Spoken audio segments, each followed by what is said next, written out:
Dans ces campagnes, tout est classique chez Napoléon. Pour quiconque peut en suivre est en juger les détails. On l'avoue jusqu'à la préparer et suivre rapidement la victoire. La voici à présent dans une circonstance imprévue terrible qu'on le considère.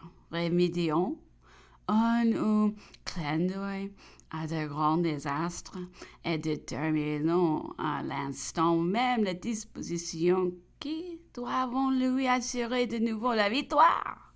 Réduite à une défensive momentanée, il va créer dans l'île de Lobo, aux portes de Viana, même une véritable forteresse française qui maîtrisera le fleuve et le terrain.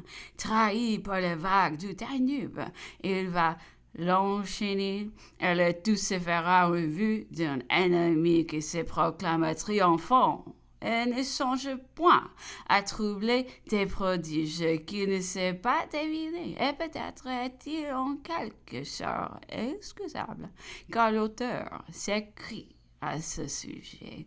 Ceux qui on peut deviner ces miracles de génie.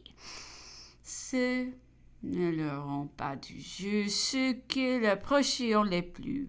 Les premiers ordres, dit-il, sont donnés à l'instant, même de désastre, et les préparatifs sont si rapides que 2 ou 3 jours après la bataille, on voit déjà plusieurs sonnettes battre des pilotis au travers des 2 grands bras du Danube.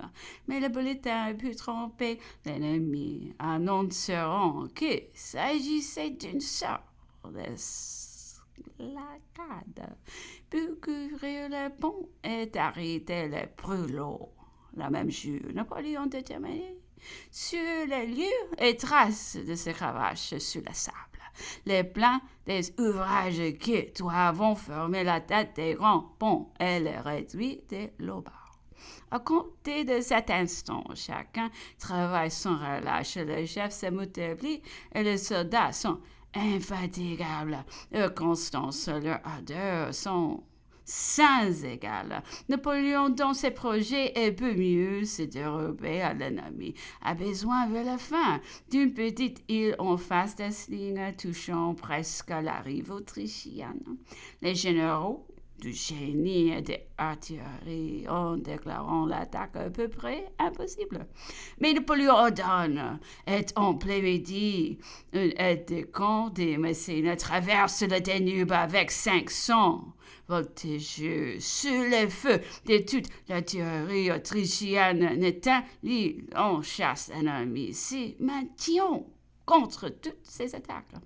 Et en 2 heures, un pont de bateaux est construit en dépit de toutes les batteries qui, enfilées dans le Danube, jetteront le plus de 200 boulets dans les heures du pont. Sous un chef tel que Napoléon, tout avait cessé d'être impossible. Personne ne s'occupait plus de sa propre conservation. La vie, c'était la gloire. Il est vrai que le général ne s'épargnait guère.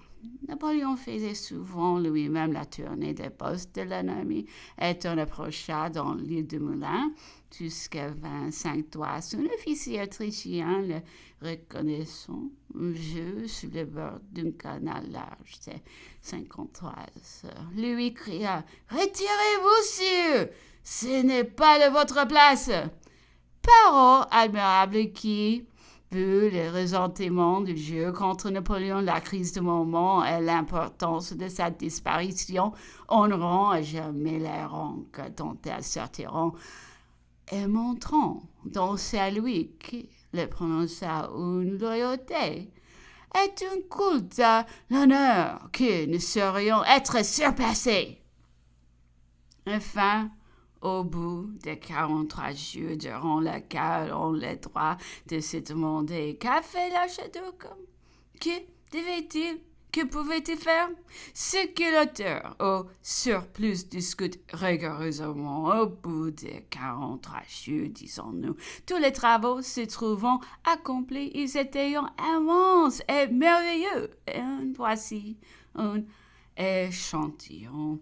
Il y avait à chacun des deux grands bras du Danube un large du 130 et l'autre de 143. C'était des ponts sous-pilotis où trois voitures pouvaient marcher des fronts au-dessus de ceux-ci, des petits ponts larges de 8 pieds pour l'infanterie au-dessus des ponts de bateaux. Ainsi, des débouchés étaient préparés pour trois colonnes. Elles ont toutes été couvertes par des estacades qui se rejoignaient sur une île à 203 au-dessus des ponts. Les soins furent poussés à un tel point qu'on éclaira ces ponts par des lanternes. Des 10 en 3 se continuaient tout au travers de l'île de l'Opale, le long des chaussées qu'on y avait pratiquées sur une largeur de 40 pieds.